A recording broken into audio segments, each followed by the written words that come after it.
We're going to talk about what's bothering me today. Woohoo! People, they change. I don't really change, man. I'ma stay the same, fam. People, they hate. I don't really care, man. I'ma let them All right, hate. guys. I think we all know. Oh, I'm going to put this down here. I think we all know that a lot of things bother me all the time. And just lately, everything has been piling up and piling up and piling up. So I just want to talk about it. I wanted to start doing like a separate segment that says what's bothering Taylor.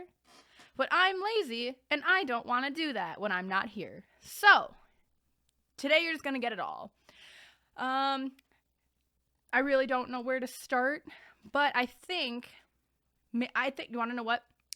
First place I'm going to start, I'm just going to get right into it, is when random ass people park in front of my house and leave their cars there.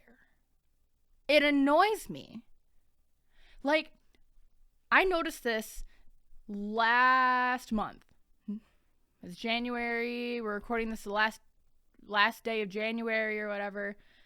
So this was December, the day of this big fundraiser that I was doing, and all of a sudden, somebody in this red Honda pulls up onto the side street where my driveway is, and I'm like, who the hell is this? Like, I was waiting for my friend Jack to show up, and he drives a Honda, but it's not a red Honda. I think that was a Honda Accord that was sitting out there. He drives a Honda CR-V, right? And all of a sudden, this guy just pulls up and he's like blasting music, and I can just hear the bass in his car. And I'm like, what the hell is this? And then my friend Jack pulls up behind him, and I said, oh, okay, I thought that was you at first. Now here you are. And then all of a sudden, this girl comes up in a white, like, Impala, and he gets out, gets in her car, and they drive away. He leaves his car there. And then I haven't seen him for the past, like, I want to say week.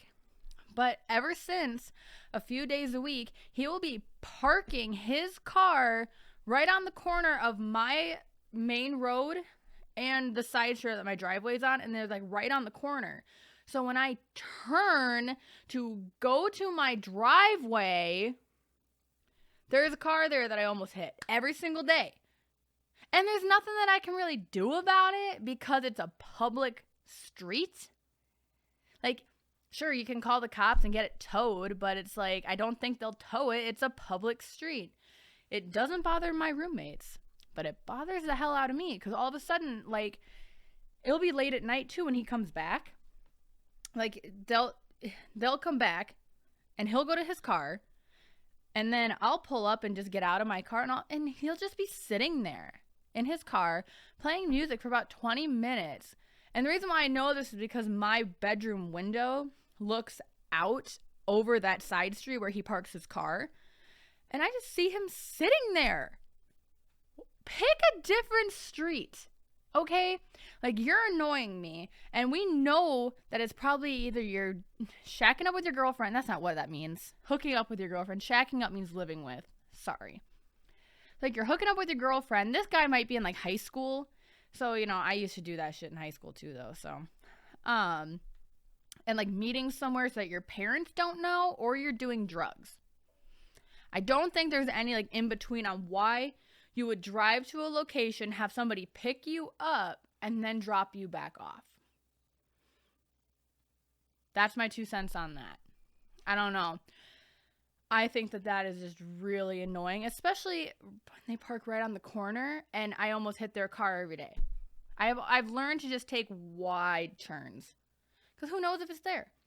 A different time over the summer, there was a different car that would do that. It was a van that was filled with rubber ducks. Why the rubber ducks? I have no idea, but the dash was covered in those little, like, small ducks. And you know how they come, like, all different styles, and, like, they have, like, clown wigs and glasses and stuff. There's, like, a bunch of different ones. And it parked where this red Honda now parks. I'm like, who are you? Who do you visit when you're here? I don't think it's my across the street neighbor or the neighbor that's next to us, like on the same side of the road. I don't know. I've never seen someone park it there. I have never seen somebody in the vehicle ever. I have no idea. That annoyed me for a while too, but they haven't been back for a while. Sometimes they just pop in for a day, but they don't leave it there for hours and hours and hours or days upon days. Like that red Honda will sit there for like 24 hours. I'll wake up in the morning, it's still there. I don't know. I don't know what you're doing, guy, but you need to knock it off. Find a different road because it's just, you're annoying me. It's bothering me. Since I'm talking about cars, I don't know if many people who listen to my podcast like know what I do for a living outside of doing podcasting and stuff. I work with cars. I don't work on cars. I am a service advisor at a GMC dealership. So I work with cars. I get in and out of cars every day. I tell people what they need to do to fix their cars. That's my job. I basically call it a car secretary. You know, poorly explain your job. Car secretary. So, one day, when I was at work, I hopped into a car. It wasn't even a car. This was like a big lifted truck. Like a big, I don't know if it was a Silverado or a Sierra. All of a sudden, I lift my leg up to get in there, and I ripped my pants. Right on the leg, though, right on the thigh. It wasn't like up. It was on the thigh. I had to go to the parts department and get some black tape and like tape my pants together from like the inside and the outside because I was wearing black pants. And oh my God, was that uncomfortable. But ever since then, I have ripped my pants a total of 4 more times at work. 4 more times. Yeah, I'm trying to think. Was it another time? 4 more times. One time I bent over and I ripped it on the thigh. It has been on the thigh every single time that they have ripped, except for the last time. And I was at work, and it ripped right in the crotch. So now I only have 1 pair of work pants. That bothers me, because now I have to do laundry every single day, basically. It is horrible. I just have the worst luck with pants. Like, I don't know if it's because I wear them all the time. Like, these of course I wear pants all the time, but I mean these specific pants because I work, 5 days a week. But I had 2 of those pairs of pants for like 2 years working in the exact same job that I currently have. No problem. And all of a sudden when I moved to my new dealership, I've ripped all of these pants. And customers haven't been around, luckily, but my manager was for one of them, and she noticed it, and now we just make jokes about me ripping pants, because I mean, how could you not? I mean, that's a lot of pants to rip. 5 pairs of pants I started working there in April. I don't math, so I don't know how many months that was, but in that span of time, 5 pairs of pants. I don't want to buy anymore but I have to. It's frustrating, and it definitely bothers me because I don't like spending money on things that I don't want to spend money on. I spend money on a lot of things, but pants, not one of them. I don't like buying pants. I buy leggings if I buy pants, and leggings aren't pants, really. Like, they're not considered pants, but I consider them pants. So, I don't like wearing anything else other than like leggings, except when I'm at work, and I have to go buy work pants, and that bothers me. When is the next pair gonna rip?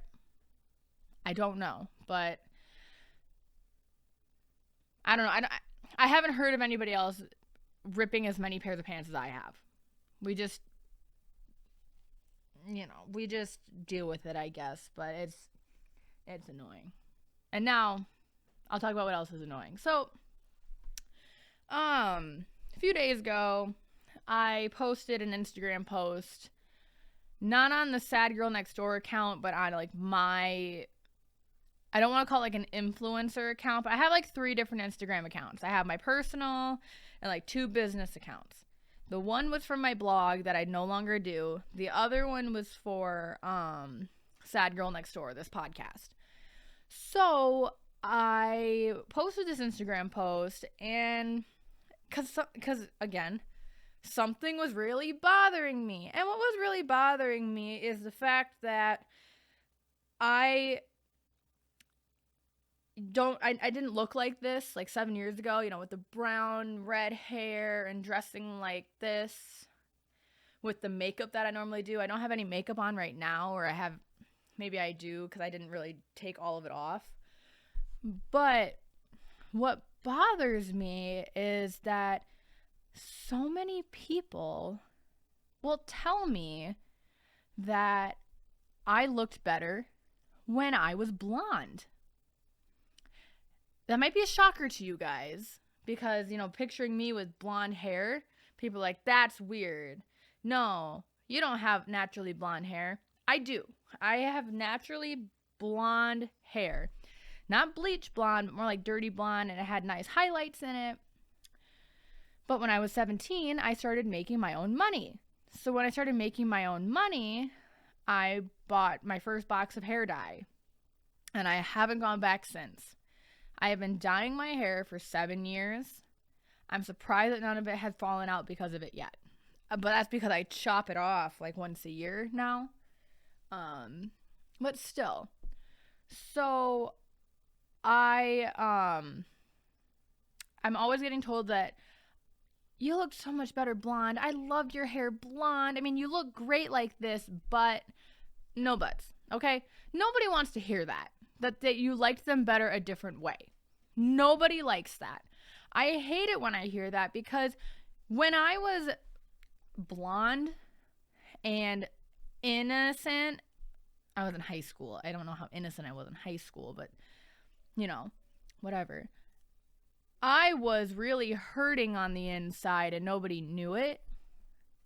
I was depressed. I'm still depressed, but I even feel like back then in 2015, 2016, when I was a senior in high school, even 2014 when I was still blonde, because I think I dyed my hair, first time I dyed my hair was September of 2015.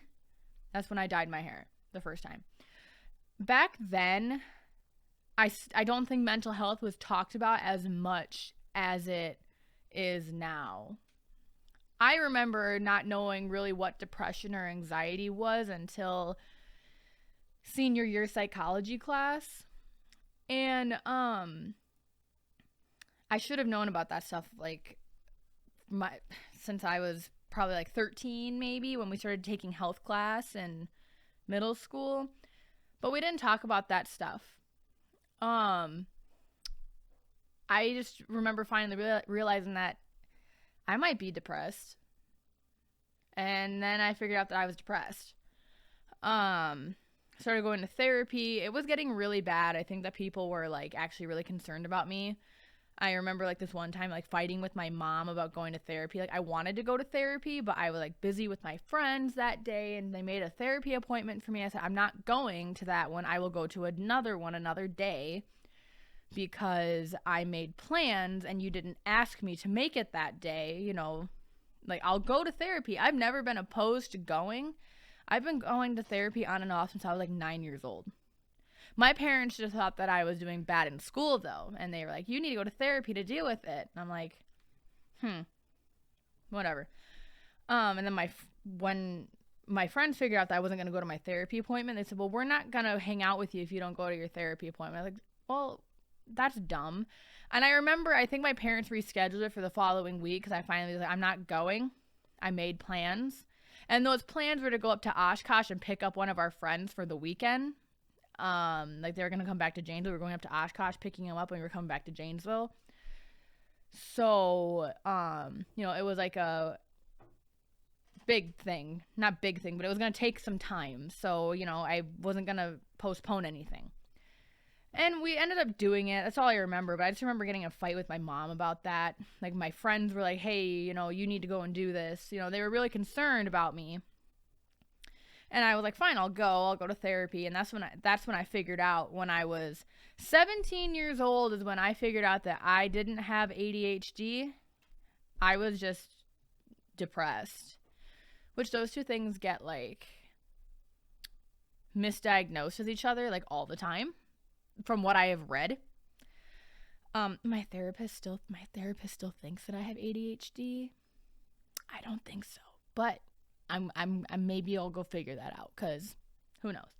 But back then I was really hurting, and I was trying to find myself, and I was just trying to be an authentic version of me. I didn't know who that was because I was hanging out with people who were horrible people. I realize that now. I wasn't taking care of myself like I should have been. I was childish and immature and just all around, I don't really think a good person back then. And I don't want to blame my mental health, because having a mental illness doesn't give you an excuse to act like a jackass. And I was definitely acting like a jackass. But there was just so much going on that I didn't understand. And when people tell me I liked you better this way when you were blonde, and I liked you better when you didn't do your makeup as heavy, and you need to stop wearing your makeup like that, and you need to stop dressing the way that you dress and acting goth because you're too pretty to do that. You shouldn't be inking up your body with all these tattoos, and you should be, doing other things in your life for a career than what you're doing now. And I hear that stuff on a daily basis from people. I also have heard that I am considered the weak child, apparently, in my family. And that really bothers me, because obviously my parents don't understand what I've gone through in my life, meaning being like raped and abused and, just struggling to live, trying to kill myself. I've done that a few times. I haven't done that in a while, obviously. I'm still here. I've actually taken care of myself more, and I've gotten to the point where I don't feel that way. But still, medicine's a great thing, by the way. But still, I don't think they realize that stuff. So when they tell me, not just my parents and my extended family, but then my coworkers and friends and stuff, that just feels like, that makes me feel like shit. That makes me feel horrible.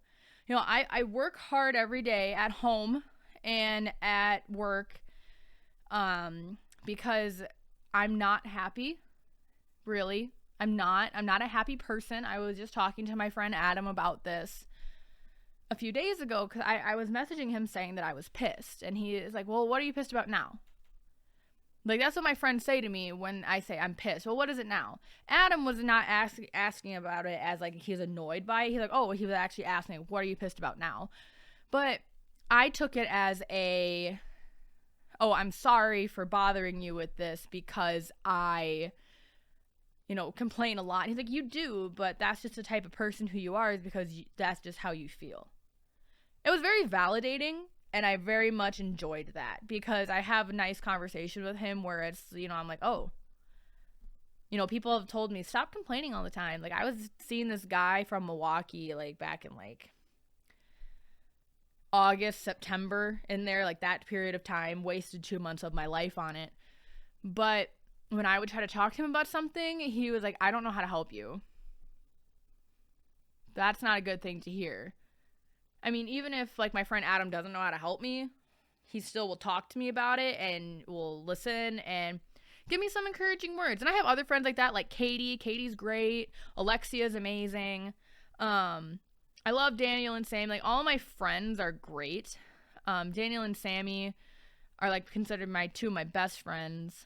Alexia has been like my longest friend for a while, but still, like, it's just nice to have conversation with somebody who validates my feelings, because a lot of the people in my life don't. Like, I was talking to somebody at work last week. It was last week, and it was like closing time. We're just all hanging out, getting ready for the end of the day. We had no cars coming in. And I showed them a picture of my last photo shoot that I did. That is my profile picture on, you know, like YouTube and Instagram and even my personal Facebook and stuff like that. And they said, you gotta stop dressing like a goth. You're too pretty for that. And I'm like, but I like dressing like that. I like dressing in all black, and I like dressing in, you know, band t-shirts and having my really dark lipstick, and, you know, I have an Edgar Allan Poe tattoo. I mean, that just screams, I don't want to say goth, that just screams like alt chick to me. But he told me I need to stop doing that because I was too pretty. And I'm like, well, I think I'm pretty this way. I think that I'm beautiful the way that I am, you know. And I didn't say that to him. I just said, oh, ha ha ha, and just laughed it off. But, you know, I like dressing like this. I like being myself. My mom a few days ago was like, you're wearing all black? And I don't know what I was doing. I think I was going to pick up my friend Katie from Monroe. Oh yeah, it was girls' night, and I was hanging out at my mom's house because it was a halfway point between my house and Katie's. So she's like, you're dressed in all black, Taylor. That's a little much. I'm like, I like all black. It's just how it is, you know? It's just discouraging, especially when people comment on my job. Like, at work, people say I do a great job.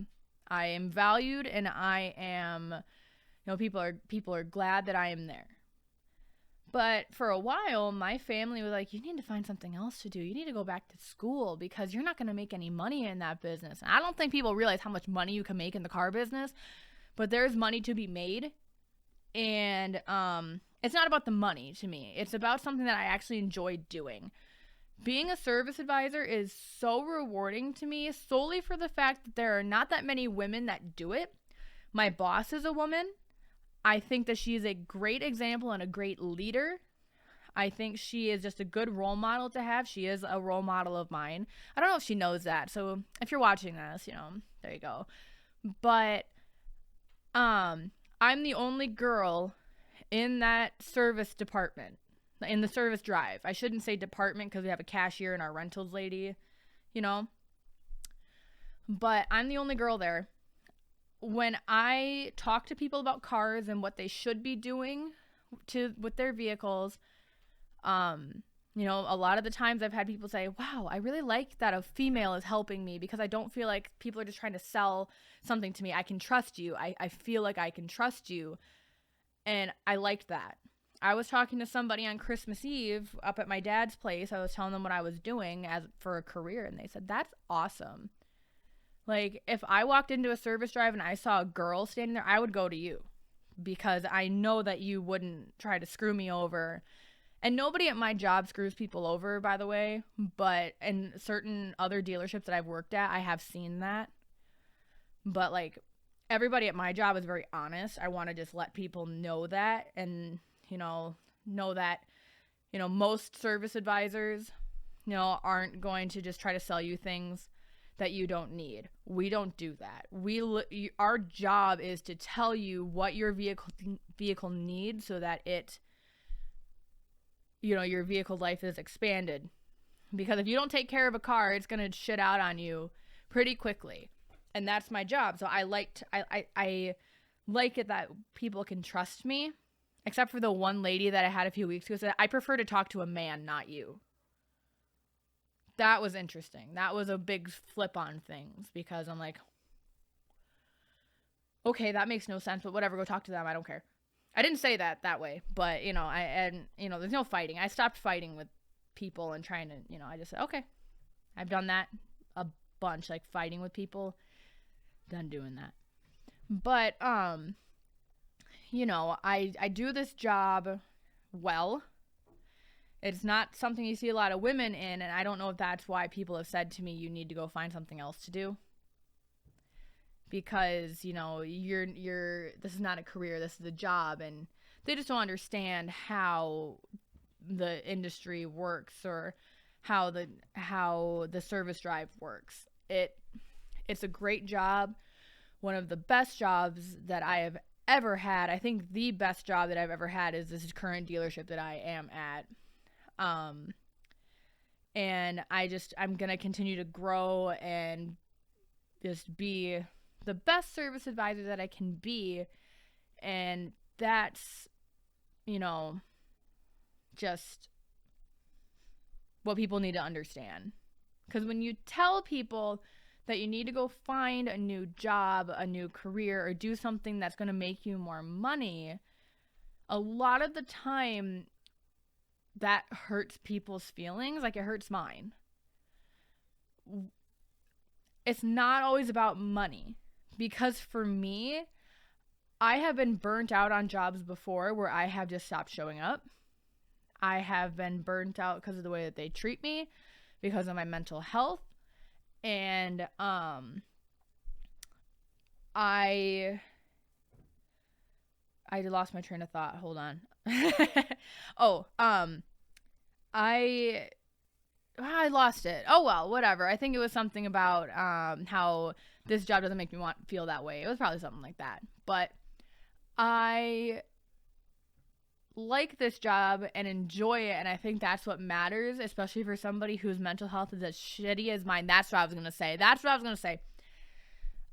Because we have our hard days, we have our hard ass customers sometimes, and that's just how it is. And then you go home at the end of the day, and if you reflect, like I've been doing a lot of reflecting lately, just because because a lot of things bother me, and I think that reflecting on them helps. So when I go home at the end of the day and I reflect about maybe a hard day, I still say to myself, I love my job, I enjoy my job, and I can't wait to go back tomorrow. And I tell people that all the time, and that's when they say, well, that's really good. Not a lot of people like their job. I've only been there since April, but I think that's where I'm going to be for the duration of this career until they get rid of me. And that's how I want it to be.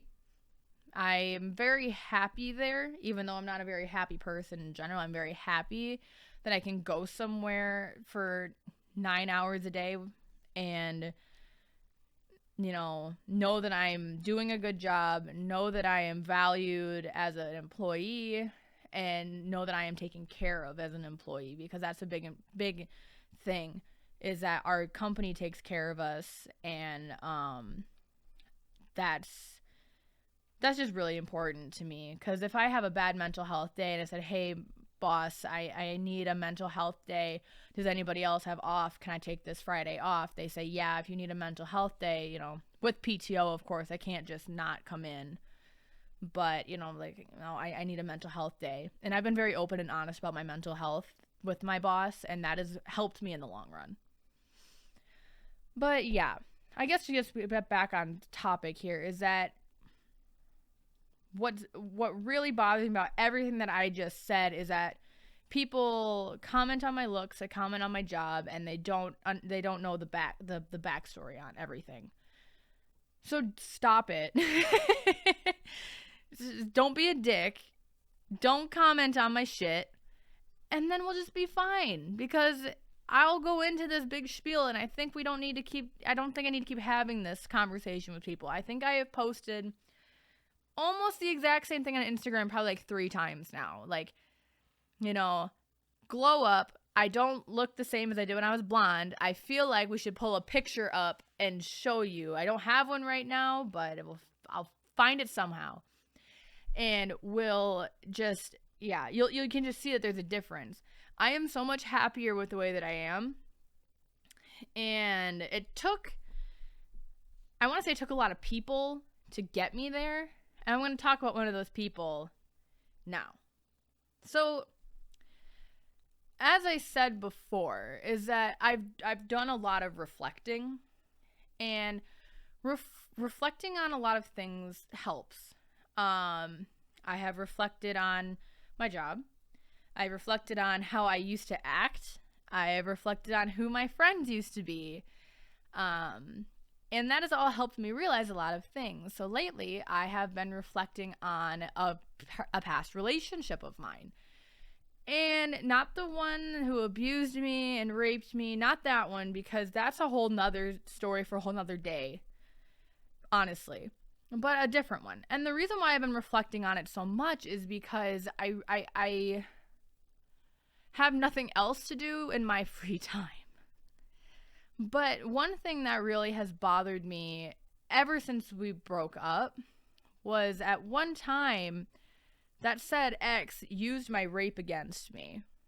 And when I realized that he used it against me, and it broke me for a hot minute. And I just kind of sat in my room, laying down and realizing that somebody who I loved and cared for used something so awful that happened in my life against me in a way where he tried to compare a situation between us to a situation with the situation of my rape, and basically asked me what happened, how did it happen, and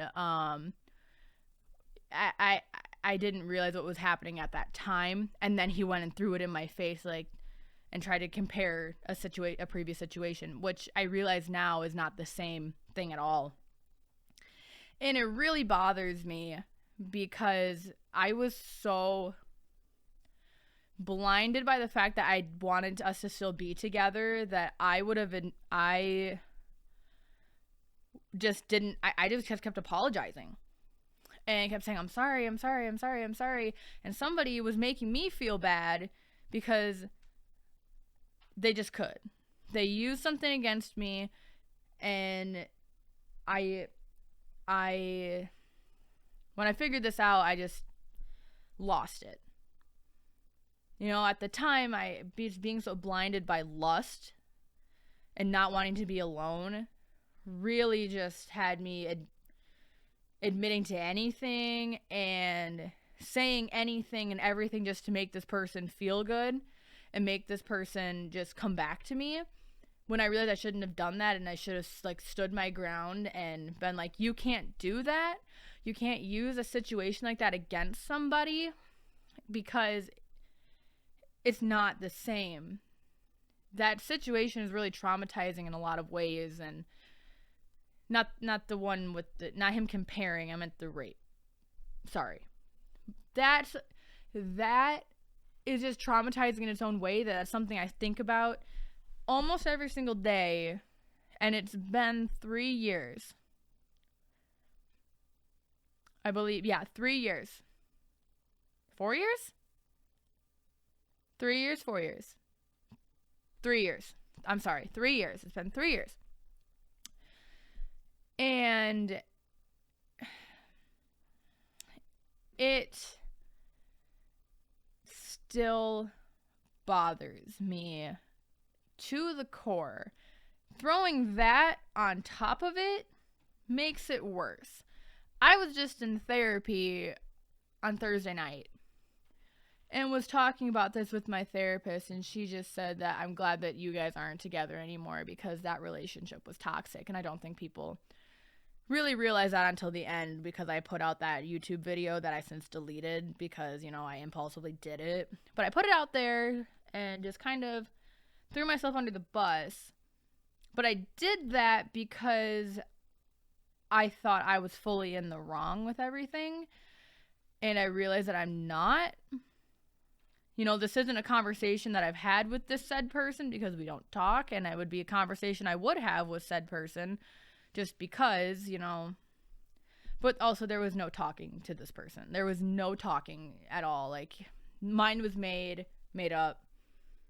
That's just how it is. There are a lot of things that I haven't disclosed about that relationship that I'm not going to, because, you know, why would I do that? I really don't care about that relationship, which is kind of shitty to say. I think that's really shitty to say, but after using all the reflecting that I do, reflecting, that's not right. But, after doing all the reflecting, I realized that I didn't care about it.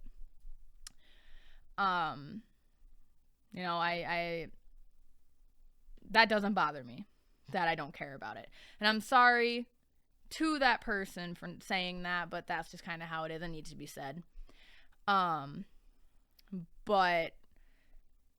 that one thing has been really on my mind and really bothering me, that somebody that I cared for and trusted used that information that I gave them against me just because of a situation that might have made him uncomfortable, might have made me uncomfortable too, and it's just completely got taken out of proportion and turned into this, and it's just annoying.